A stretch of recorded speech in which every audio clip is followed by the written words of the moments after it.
Selamat hari Minggu, jemaat yang dikasihi Tuhan, Shalom. Damai sejahtera dan kesehatan selalu bersama dengan kita. Puji syukur kita dapat kembali menyelenggarakan ibadah pada hari ini. Majelis mengucapkan selamat beribadah dan bersekutu di GKJ Joglo. Kiranya Tuhan memberkati ibadah dan persekutuan kita. Kami akan membacakan pokok-pokok pewarta Minggu tanggal 4 Juli tahun 2021. Rapat Majelis. Rapat Majelis Harian bulan Juli 2021 akan diselenggarakan pada hari Jumat, tanggal 9 Juli 2021 pukul 19.30 WIB. Rapat Majelis Pleno bulan Juli 2021 akan diselenggarakan pada hari Jumat, tanggal 23 Juli 2021 pukul 19.30 WIB. Bagi Bapak, Ibu, Saudara-saudari sekalian yang memiliki keperluan gerejawi, dipersilahkan untuk menghubungi atau menyampaikan ke majelis wilayahnya masing-masing. Perjamuan Kudus. Majelis GKJ Joglo akan melayankan sakramen Perjamuan Kudus tengah tahun dalam ibadah keluarga di Kebaktian Minggu 18 Juli 2021 dan akan dilayankan secara terpimpin dengan streaming pada kebaktian jam 09.00 dan 17.00 WIB dan akan dilayankan oleh Pendeta Maria Sri Hartati.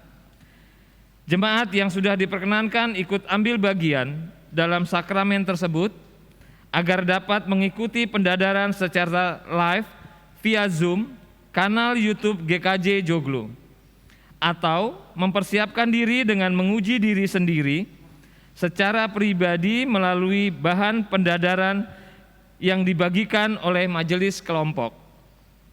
Bagi para tamu yang akan ikut ambil bagian dalam sakramen perjamuan tersebut, juga diharapkan mempersiapkan diri. Pendadaran via Zoom akan dilaksanakan tanggal 11 Juli 2021 pukul 10.30 WIB. Meeting ID Zoom untuk pendadaran akan dikirimkan kemudian. Mohon perhatian warga jemaat. Baptis anak. Rencana baptis anak yang direncanakan dilayankan pada ibadah Minggu tanggal 27 Juni 2021 di GKJ Joglo ditunda pelaksanaannya terkait peraturan mengenai rumah ibadah yang dikeluarkan oleh pemerintah tentang pemberlakuan pembatasan kegiatan masyarakat berbasis skala mikro atau PPKM. Kelahiran. Keluarga Bapak Pilemon dan Sherly Marcelina Aesaria, warga GKJ Joglo wilayah 3C, telah menerima berkat Tuhan dengan kelahiran putranya yang kedua, Putri, pada tanggal 26 Juni 2021 di Rumah Sakit Bakti Asih Ciledug, Tangerang. Anak diberi nama Felicia Gionia, alamat di Ciledug, Tangerang. Majelis dan seluruh warga jemaat GKJ Joglo mengucapkan selamat berbahagia, Tuhan Yesus memberkati. Berita duka. 1. Ibu Sri Untari, ibunda dari Ibu Tri Yuli Astuti, warga GKJ Joglo wilayah 3F. Pada hari Rabu tanggal 23 Juni 2021 di Surabaya dalam usia 75 tahun. Jenazah telah dimakamkan pada hari Kamis 24 Juni 2021 di Keputih, Surabaya. 2. Bapak Siswoyo, ayahanda dari Ibu Lucia Yuning Tias, warga GKJ Joglo wilayah 3C. Pada hari Minggu 27 Juni 2021 di Karanganyar dalam usia 75 tahun. Jenazah telah dimakamkan pada hari Senin 28 Juni 2021 di Astana Laya Munggu, Bejen, Karanganyar. Majelis dan seluruh warga jemaat GKJ Joglo mengucapkan turut berbela-sungkawa kepada keluarga almarhumah. Kiranya Tuhan Yesus Kristus memberi kekuatan dan penghiburan bagi keluarga yang ditinggalkan. Untuk berita yang lain, Bapak, Ibu, Saudara-saudari dapat membacanya dalam pewarta gereja yang telah dikirim melalui WA Group. Jemaat yang terkasih, Bapak Pendeta Emeritus Lazarus Hendro Purwanto dari Sinode GKI akan memimpin ibadah minggu ini. Marilah kita mengawali ibadah hari ini dengan memuji Tuhan. Saya mengundang jemaat untuk bangkit berdiri dan nyanyikanlah Kidung Baru 2, bait 1 dan 2. Hai mari sembah.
Saudara-saudara, marilah kita memulai ibadat kita pada saat ini dengan satu pengakuan bahwa pertolongan kita adalah dalam nama Tuhan yang menjadikan langit dan bumi.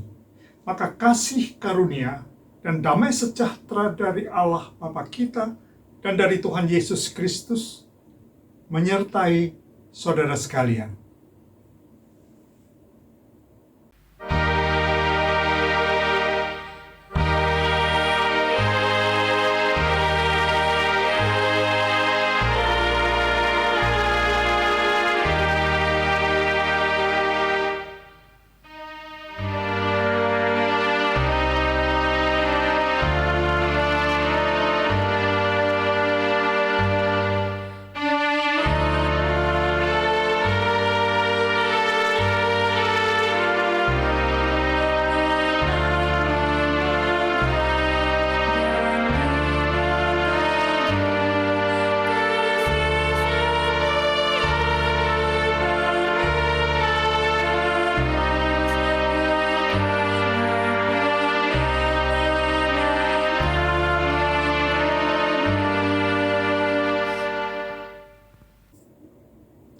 Saudara-saudaraku, mari kita sekarang mendengarkan panggilan hidup dalam kasih yang diambil dari Injil Matius pasal 22 ayat 37 sampai dengan 40. Jawab Yesus kepadanya, kepada para murid pada waktu itu, dan kepada saudara dan saya sekarang ini. Kasihilah Tuhan Allah dengan segenap hatimu, dan dengan segenap jiwamu, dan dengan segenap akal budimu. Itulah hukum yang terutama dan yang pertama. Dan hukum yang kedua yang sama dengan itu adalah kasihilah sesamamu manusia seperti dirimu sendiri. Pada kedua hukum inilah bergantung seluruh hukum Taurat dan kitab para nabi.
Saudara-saudara, sekarang dengarkanlah berita anugerah dari Allah. Dari surat 1 Petrus pasal 5 ayat 10. Dan Allah sumber segala kasih karunia, yang telah memanggil kamu dalam Kristus kepada kemuliaan-Nya yang kekal. Ia akan melengkapi, meneguhkan, menguatkan, dan mengokohkan kamu sesudah kamu menderita seketika lamanya.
Saudara-saudara, marilah kita sekarang menaikkan doa-doa syafaat kita.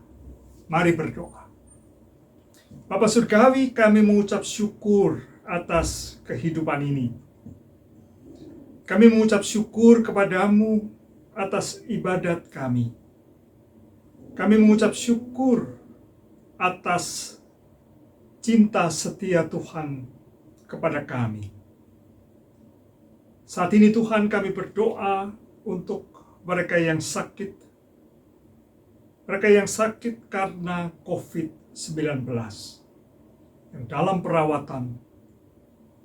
Kiranya Tuhan menolong, menyembuhkan, menguatkan, dan memulihkan. Kami berdoa untuk mereka yang sudah disembuhkan, namun harus tetap menjalani hidup yang berubah dalam kesehatan yang terus didera dengan bermacam gangguan. Tuhan juga teguhkan mereka. Kami berdoa untuk saudara-saudara kami yang sedang sakit oleh penyebab yang lain. Tuhan, biarlah Tuhan merangkul mereka dalam cinta Tuhan. Kami juga berdoa untuk mereka yang berduka, yang kehilangan kekasih karena COVID-19 atau karena penyakit yang lain atau penyebab yang lain. Bapak, biarlah cinta Tuhan juga merangkul mereka, memberikan kekuatan, dan menerangi mereka untuk dimampukan menjalani hidup selanjutnya. Secara khusus kami berdoa untuk upaya vaksinasi yang sekarang sangat digalakkan oleh pemerintah dan semua aparat dan bagian-bagian masyarakat yang lain. Berkatilah Tuhan, supaya masyarakat juga menyambut dengan baik. Berikanlah kemampuan pada pemerintah untuk menyediakan vaksin yang cukup. Tolonglah supaya pada saatnya herd immunity akan dapat dicapai. Dan dalam rangka menghalangi penyebaran COVID-19. Bapa, berkatilah kebijakan PPKM darurat sekarang ini, agar upaya ini mendapat dukungan dari seluruh masyarakat, supaya apa yang dilakukan ini dapat berarti dalam membendung penyebaran COVID-19 itu. Kami berdoa untuk pemerintah di pusat maupun di daerah, di tingkat atas sampai ke bawah. Tolonglah dan berkatilah Tuhan, supaya bukan hanya mereka akan memimpin rakyat dan masyarakat untuk melawan COVID-19, tapi juga untuk membangun kehidupan bersama menjadi lebih baik lagi. Kami berdoa untuk tenaga-tenaga kesehatan, siapapun mereka dalam posisi apapun dan dimanapun. Tuhan berkati mereka, supaya mereka dalam perlindungan dan kekuatan dari Tuhan dapat menjalankan tugas mereka dengan baik. Kami berdoa untuk petugas-petugas pemakaman yang hari-hari ini mendapat beban yang makin bertambah di tengah kelelahan dan keterbatasan mereka. Tuhan kuatkan mereka, Tuhan berkati mereka. Kami berdoa untuk perdamaian dunia, Tuhan, yang terancam bahkan sudah terrobek di mana-mana karena permusuhan, kebencian, dan peperangan. Bapa, kiranya Tuhan menolong dunia yang Tuhan kasihi. Kami juga mau menyerahkan hidup pribadi dan keluarga kami masing-masing.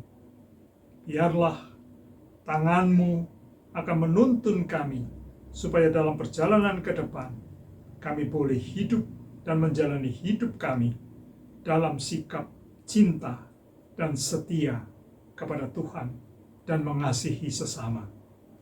Dengarkanlah juga doa-doa syafaat pribadi kami. Kami bawa sekarang semuanya kepada Tuhan, di dalam satu nama, Yesus Kristus, Tuhan dan Juru Selamat dunia. Amin.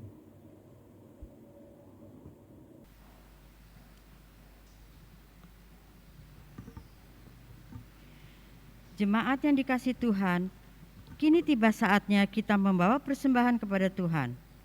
Persembahan akan kita kumpulkan berdasarkan pada firman Tuhan dalam kitab 1 Tawarikh 29 ayat 14. Sebab siapakah aku ini dan siapakah bangsaku, sehingga kami mampu memberikan persembahan sukarela seperti ini? Sebab daripadamulah segala-galanya, dari tangan-Mu sendirilah persembahan yang kami berikan kepadamu. Persembahan dapat kita sampaikan dengan cara seperti tertera dalam tayangan di hadapan saudara atau dalam tata ibadah keluarga yang dibagikan melalui WhatsApp grup wilayah. Marilah kita membawa persembahan kita dengan nyanyikanlah Kidung Baru 134 bait pertama. Terima kasih ya Tuhanku.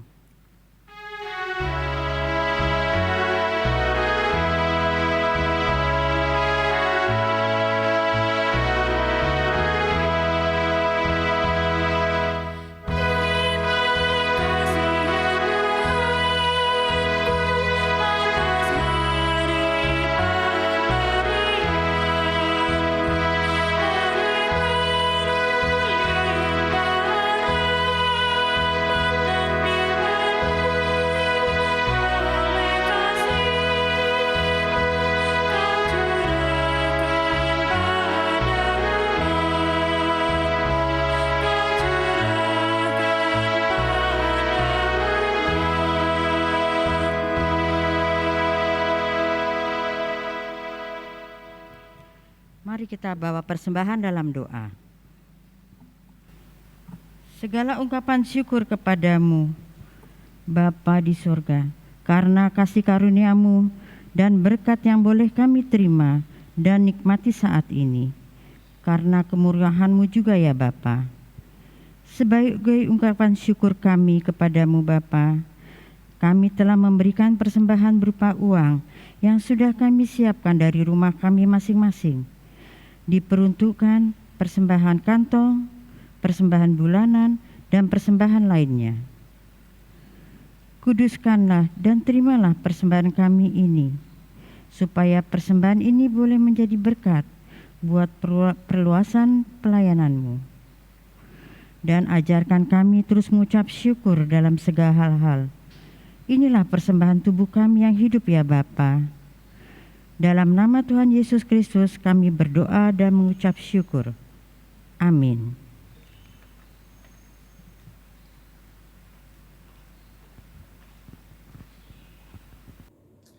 Saudara-saudara, kita sekarang akan memasuki pelayanan firman.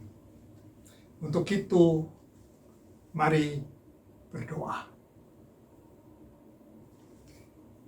Bapa Surgawi, sekarang anak-anak-Mu siap untuk mendengarkan sabda-Mu. Kami mau mengucap syukur atas kehidupan ini,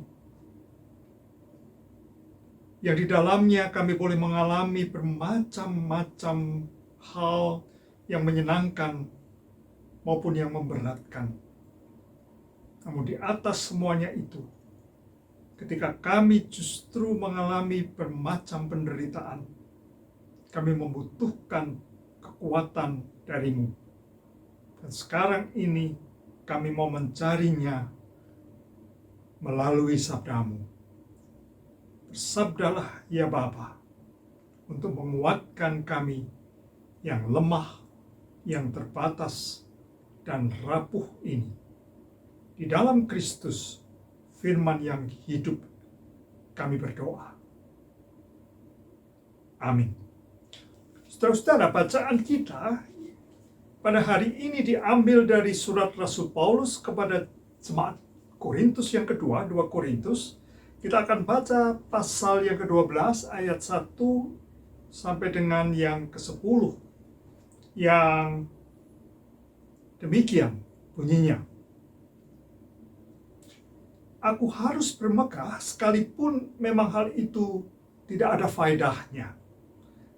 Namun demikian aku hendak memberitakan penglihatan-penglihatan dan penyataan-penyataan yang kuterima dari Tuhan.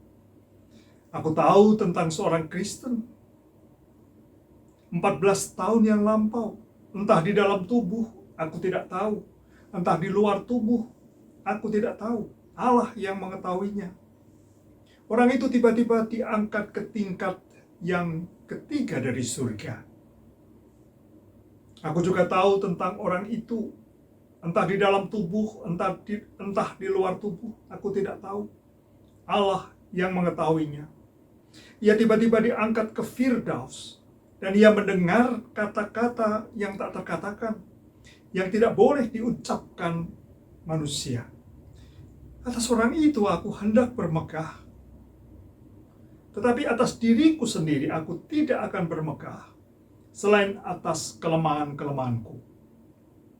Sebab sekiranya aku hendak bermegah juga, aku bukan orang bodoh lagi, karena aku mengatakan kebenaran. Tetapi aku menahan diriku supaya jangan ada orang yang menghitungkan kepadaku lebih daripada yang mereka lihat padaku atau yang mereka dengar dariku. Dan supaya aku jangan meninggikan diri karena penyataan-penyataan yang luar biasa itu, maka aku diberi suatu duri dalam dagingku, yaitu seorang utusan iblis yang menggocoh aku, supaya aku jangan meninggikan diri. Tentang hal itu, aku sudah 3 kali berseru kepada Tuhan, supaya utusan iblis itu mundur dariku. Tetapi jawab Tuhan kepadaku, cukuplah kasih karuniaku bagimu, sebab justru dalam kelemahanlah kuasaku menjadi sempurna. Sebab itu terlebih suka aku bermegah atas kelemahanku, supaya kuasa Kristus turun menaungi aku. Karena itu aku senang dan rela di dalam kelemahan, di dalam siksaan, di dalam kesukaran, di dalam penganiayaan, dan kesesakan oleh karena Kristus. Sebab jika aku lemah, maka aku kuat. Sampai sekian pembacaan Alkitab. Yang berbahagia adalah mereka yang mendengarkan firman Allah dan yang memeliharanya. Haleluya.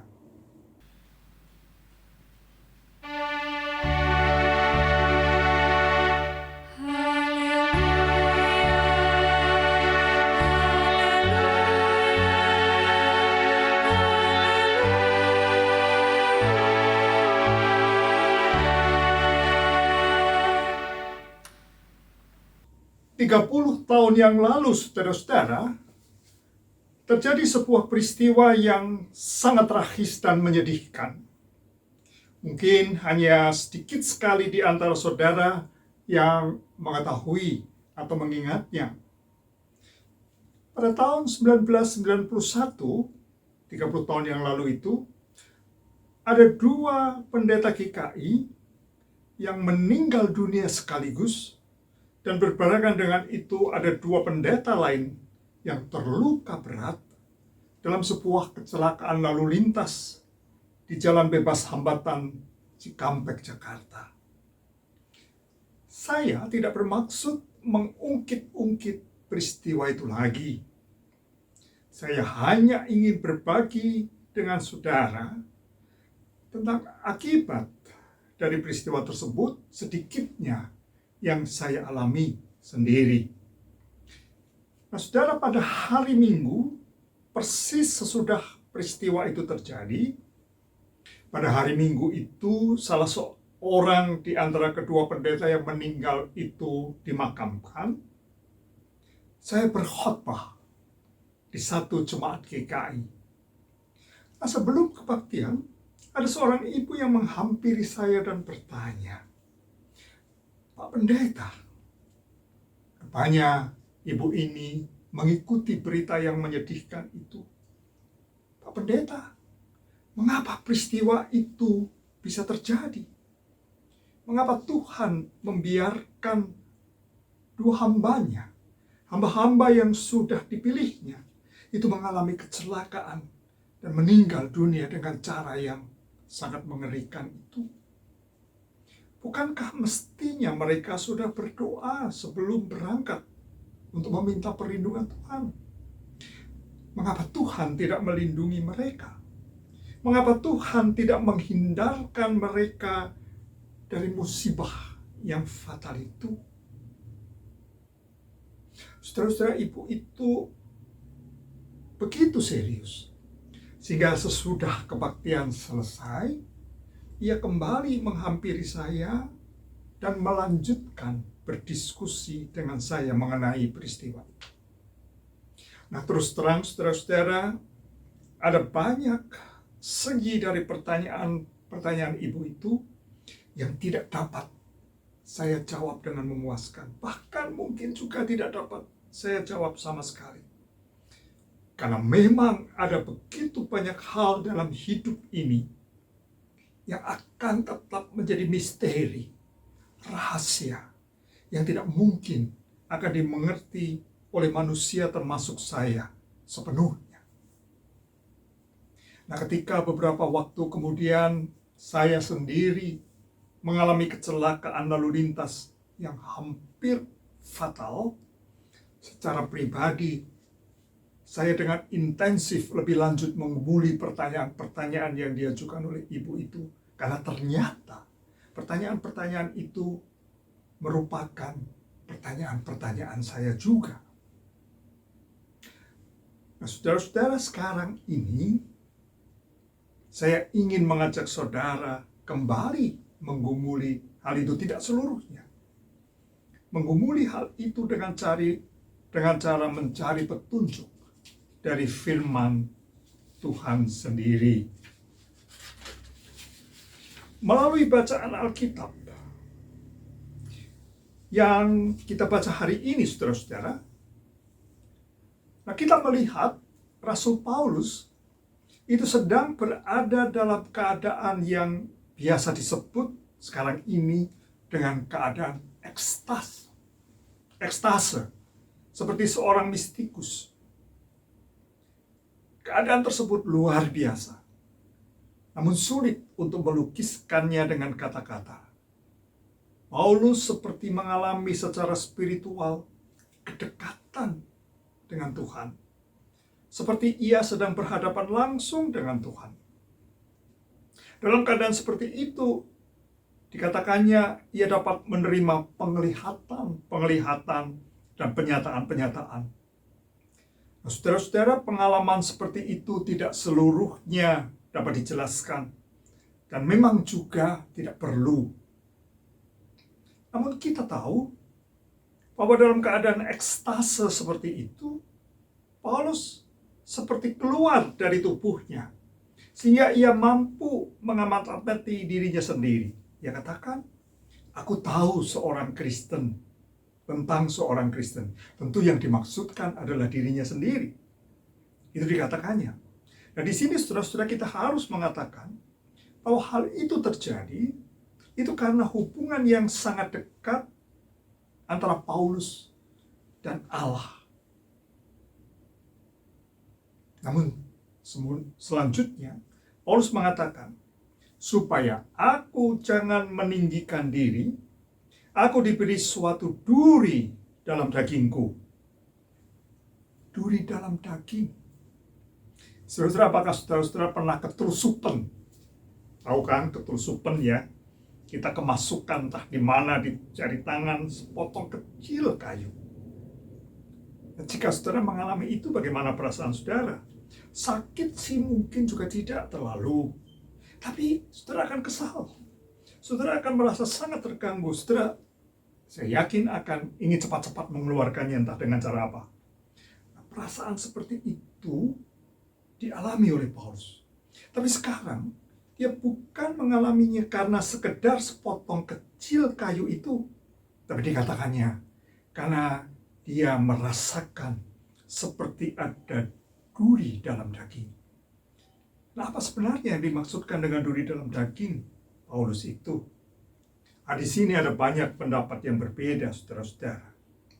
Ada yang mengatakan ini suatu keadaan yang menurut bahasa kita itu stres berat, mungkin sudah depresi oleh karena sebab tertentu, entah karena penganiayaan, pencobaan, dan penderitaan yang terus-menerus.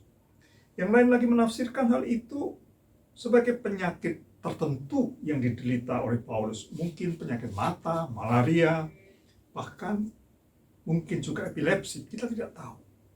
Namun saudara-saudara, sebagian besar penafsir cenderung untuk mengatakan bahwa duri dalam daging itu sesuatu yang berhubungan dengan jasmani atau tubuh Paulus. Kemungkinan besar memang satu penyakit tertentu yang kronis, meski kita tidak dapat secara pasti mengatakan itu penyakit apa. Namun yang pasti, karena duri dalam daging itu, hidup Paulus benar-benar terganggu. Duri itu sangat menyakitkan, terus-menerus menyiksa, membuat Paulus tidak dapat secara penuh menjalani dan menikmati kehidupannya. Bahkan sering membuatnya tidak berdaya dan frustrasi. Nah, saudaraku, ada hal yang sangat penting untuk kita camkan di sini. Paulus mengatakan duri dalam daging itu diberikan kepadanya. Nah, oleh siapa? Siapa yang memberikan? Kemudian dikatakannya seorang utusan iblis menggocok aku. Nah, pertanyaan kita, apakah duri itu diberikan oleh si utusan iblis itu? Saya rasa tidak. Si jahat dalam hal ini hanya menjadi semacam perantara saja. Duri itu diberikan melalui si utusan iblis. Nah, saudara-saudara, bagaimanapun teks ini tidak mengajak kita untuk berspekulasi mengenai asal-muasal penderitaan manusia itu, apakah dari iblis atau dari Allah sendiri. Jangan sampai ke sana. Yang jelas adalah begini, bagi Paulus, penyakit dan penderitaannya itu tidak akan dialaminya jika Tuhan tidak mengizinkan hal itu terjadi pada dirinya. Paulus mengalami semuanya itu karena memang Tuhan membiarkan ia mengalaminya. Nah, yang penting kemudian di balik itu, Paulus tetap melihat kehendak Allah yang penuh dengan kasih.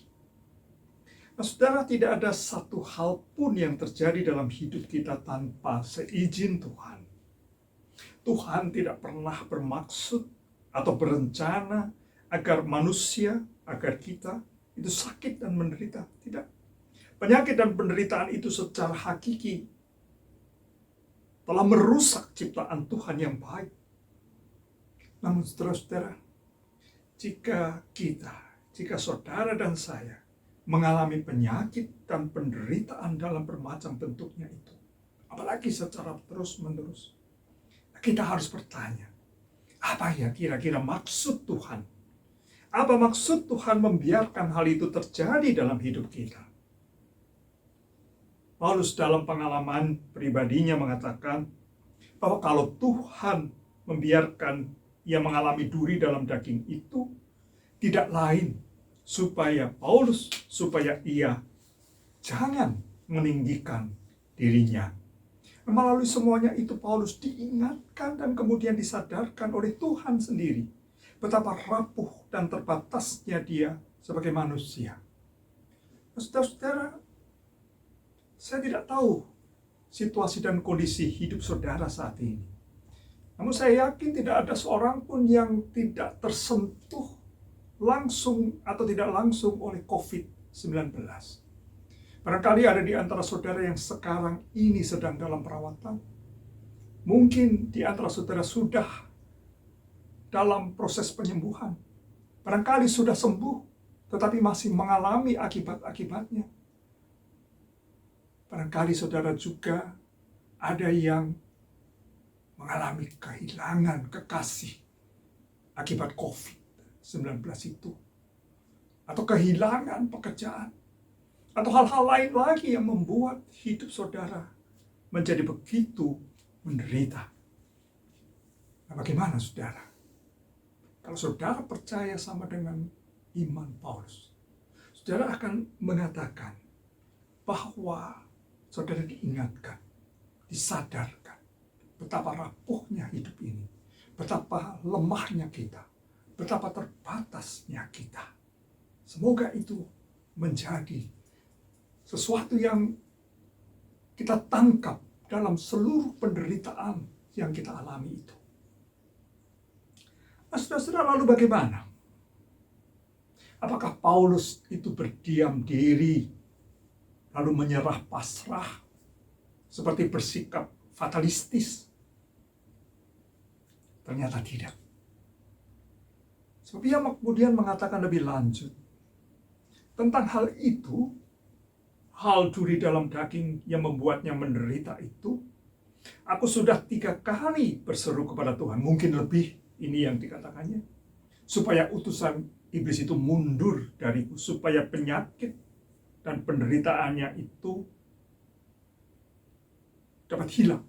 Paulus berdoa dan memohon kepada Tuhan agar ia disembuhkan dari penyakitnya dan dibebaskan dari penderitaannya. Saudara, doa permohonan seperti ini saya yakin muncul sekali lagi dari hubungan Paulus yang dekat dan mesra dengan Allah sendiri.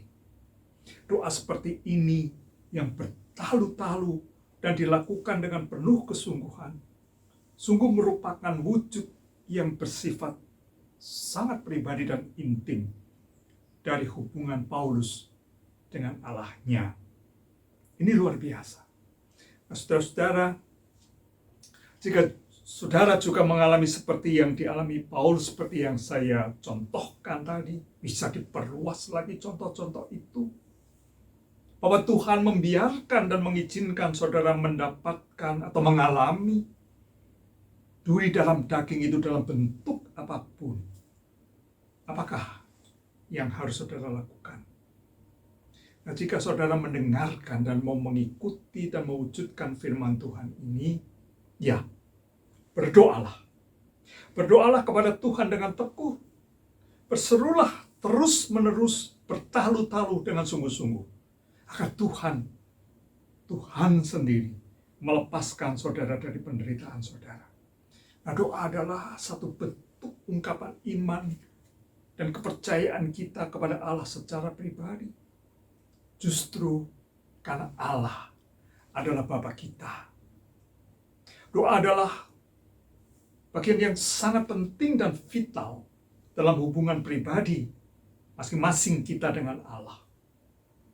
Nah, tetapi begini, saudara-saudara, sebagaimana hubungan pribadi antara anak dan bapa, selalu akan tersedia semacam ruang kebebasan di antara kita sebagai anak dan Allah sebagai Bapa kita. Nah, begini, saudara-saudara, pada satu pihak sebagai anak-anaknya, kita memang diberi dan mempunyai kebebasan untuk meminta apapun yang kita inginkan dan kehendaki dalam ruang kebebasan itu. Pakailah itu, pakailah, karena itu disediakan bagi kita dalam hubungan relasi kita dengan Allah. Namun saya mau mengingatkan satu hal yang sering kita lupakan, yaitu bahwa pada pihak yang lain, dalam ruang kebebasan yang sama itu, Allah sebagai Bapa kita juga mempunyai kebebasan untuk mengabulkan atau menolak permohonan kita. Jangan kita sekali-kali melupakan hal ini, saudara-saudara. Jawaban Allah tidak akan pernah terjadi secara otomatis, seperti yang kita rancangkan apalagi. Doa bukan semacam saklar listrik atau picu pada pistol atau detonator pada peledak. Respons Allah selalu dilakukannya dalam kebijaksanaan dan kasih-Nya yang sempurna. Nah, harus meyakini ini. Karena itu, saudara-saudara, kita harus selalu siap kemudian menerima apapun jawaban Tuhan itu. Nah, di sini, saudara-saudara, apakah jawaban yang diperoleh Paulus dari Tuhan? Ini dia yang dikatakan, dipersaksikan oleh Paulus. Jawab Tuhan, cukuplah kasih karuniaku bagimu, sebab justru dalam kelemahanlah kuasaku menjadi sempurna. Paulus berdoa agar Tuhan mengangkat penyakitnya, melepaskan dirinya dari penderitaan yang tak tertahankan itu. Namun Tuhan menjawab bahwa Tuhan tidak melakukan seperti yang dimohon oleh Paulus. Allah ternyata menjawab tidak. Namun, apakah jawaban tidak dari Allah sekedar jawaban tidak atau penolakan yang katakanlah hitam putih sifatnya? Bukankah kita sering mendengar orang tua yang menjawab anaknya, sekali tidak ya tidak, titik. Kaku, keras, tidak bisa berubah. Apakah jawaban Allah kepada Paulus adalah jawaban seperti itu? Nah, saudara-saudara, ternyata juga tidak. Allah memang menjawab Paulus dengan mengatakan tidak. Artinya jelas sekali bahwa Paulus tidak akan terlepas dari duri dalam daging itu. Itu berarti senang atau tidak senang, mau atau tidak mau, penderitaan Paulus itu akan berlanjut terus. Namun perhatikan ini, saudara-saudara, tidaknya Tuhan bukan tidak yang saya katakan tadi seolah-olah hitam putih sifatnya. Bukan semacam sekali tidak, ya tidak. Bukan. Paulus memang akan tetap mengalami kesakitan dan aniaya akibat duri itu. Namun perhatikan ini. Tuhan memberikan kekuatan yang diperlukan oleh Paulus untuk menanggung semuanya itu. Sebab dikatakannya, cukuplah kasih karuniaku bagimu. Nah, saudara-saudara, inilah berita sukacita itu. Apa yang kita tangkap di sini? Penyakit dan penderitaan memang dapat membuat hidup kita sekarang ini menjadi timpang, pincang, sulit untuk dijalani dan dihadapi. Namun perhatikan ini. Tuhan selalu pada saat yang sama menyediakan sumber-sumber kekuatan spiritual, dan bukan hanya menyediakannya, tetapi menyediakannya dengan cukup. Cukup itu kata yang penting, tidak kurang, tidak lebih, tapi cukup. Dan dengan demikian, Allah menyediakan bagi kita kekuatan spiritual itu, sehingga kita akan dimampukan untuk mengatasi ketimpangan, kepincangan, keterseok-seokan hidup kita, bahkan seperti yang kita rasakan sebagai kehancuran itu dalam kelemahan dan keterbatasan dan kerapuhan kita, kita akan dimampukan. Ini yang menjadi penting untuk menghadapi semuanya itu. Mungkin semuanya masih akan berjalan, namun kekuatan Allah itu membuat kita dapat bertahan terus. Nah, inilah rahasia kemenangan Paulus. Penyakit, penderitaan itu tidak mengalahkannya, bukan karena dia kuat, tapi karena kekuatan spiritual yang disediakan oleh Tuhan dan penyediaan yang cukup itu. Dan itulah yang menyebabkan dia tidak menyesali keadaan penderitaannya. Dia tidak menyesali sengsara hidupnya. Bahkan kemudian dia katakan, aku senang dan rela di dalam kelemahan, di dalam siksaan, di dalam kesukaran, di dalam penganiayaan dan kesesakan oleh Kristus. Sebab jika aku lemah, maka aku kuat. Jadi bagaimana dengan saudara dan saya? Apakah kita, saudara dan saya, juga akan dapat dan terus dapat mengatakan seperti yang dikatakan Paulus? Sebab jika aku lemah, maka aku kuat. Karena dalam kelemahan dan kerapuhan kita dikuatkan oleh Tuhan. Kita dikuatkan. Dan itu yang membuat kita mampu untuk berjalan terus. Menjalani hidup kita ini tetap dalam syukur dan sukacita. Amin.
Saudara-saudara, mari kita berdoa.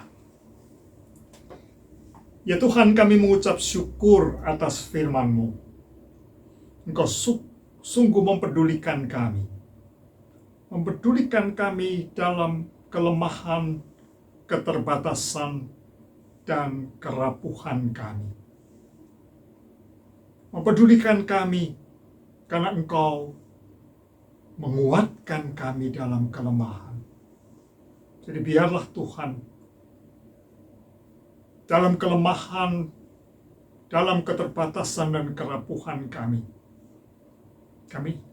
dimungkinkan terus untuk menjalani hidup ini dalam penguatan oleh Tuhan sendiri. Biarlah kami, sama seperti Paulus, akan dapat mengatakan bahwa ketika aku lemah, maka aku kuat. Tolonglah kami, ya Bapa. Dengarkanlah doa kami yang kami bawa kepadamu bersama dengan doa Bapa kami yang diajarkan Kristus kepada kami. Bapa kami yang di surga, dikuduskanlah namamu. Datanglah kerajaanmu. Jadilah kehendak-Mu di bumi seperti di surga. Berilah kami pada hari ini makanan kami yang secukupnya, dan ampunilah kami akan kesalahan kami, seperti kami juga mengampuni orang yang bersalah kepada kami. Dan janganlah membawa kami ke dalam pencobaan, tapi lepaskanlah kami dari yang jahat, karena Engkaulah yang mempunyai kerajaan dan kuasa dan kemuliaan sampai selama-lamanya. Amin.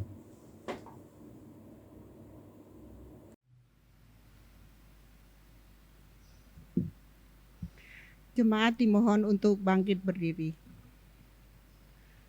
Marilah kita menyegarkan kembali iman kita dan menghayati persekutuan kita dengan gereja-gereja di sepanjang sejarah penyelamatan Allah di segala tempat dan zaman, dengan mengucapkan bersama-sama pengakuan iman rasuli yang demikian.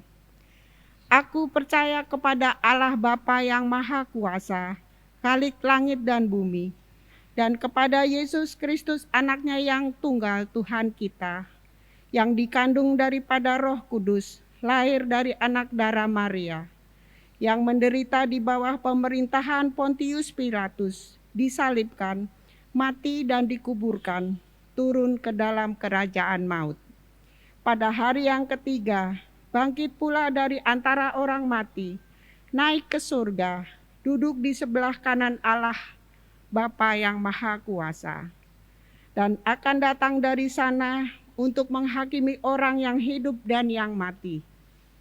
Aku percaya kepada Roh Kudus, gereja yang kudus dan am, persekutuan orang kudus, pengampunan dosa, kebangkitan daging, dan hidup yang kekal.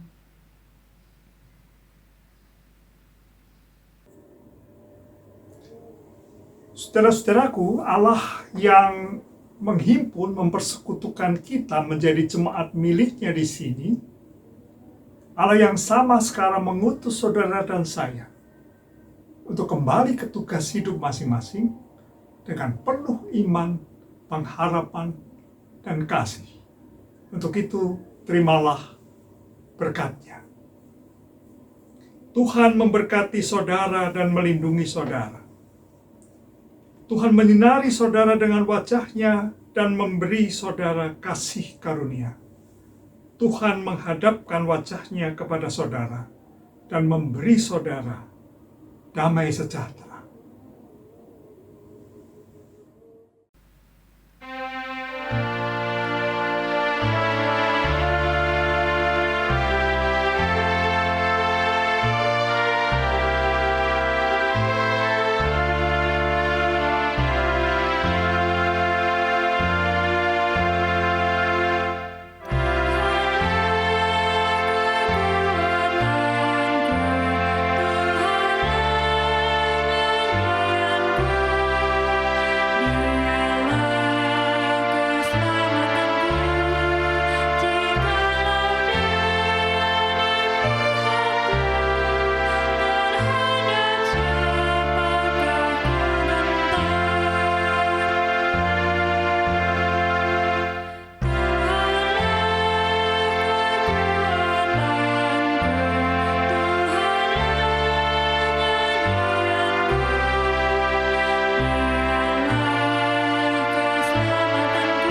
Jemaat dipersilakan duduk. Jemaat yang dikasihi Tuhan, ibadah minggu telah usai. Marilah kita kembali ke dalam aktivitas kita sehari-hari dengan tetap memperhatikan protokol kesehatan dan menaati peraturan yang telah ditetapkan oleh pemerintah setempat. Kiranya Tuhan menguatkan kita. Selamat hari Minggu, Tuhan memberkati.